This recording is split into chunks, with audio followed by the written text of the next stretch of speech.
So Michael, we've done over 300,000 miles of testing on our new Valvoline Restore and Protect. And through the great formulation work that you have all done, we've seen the outstanding data that came out, where again, like you said, we returned parts of the piston back to factory clean, which is beyond impressive.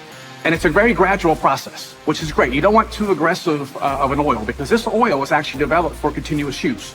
It's not a service. It's not a one-time thing, right? Yep. It's something that you will every oil change, you're going to put fresh oil in, and you want it to gradually remove. Yeah, and every oil change that we did, we saw it get cleaner and cleaner and cleaner. Absolutely. And so it's very important that you change your oil, right? So every oil has a certain capacity, right, in terms of cleanliness, in terms of its ability to do something. So, and this oil was developed to gradually remove those deposits, but not be too aggressive where it could attack metal surfaces, it could do negative things. So you have to balance it. Like every oil out there, you have to balance the performance. And we balance this one perfectly to do what it's designed to do.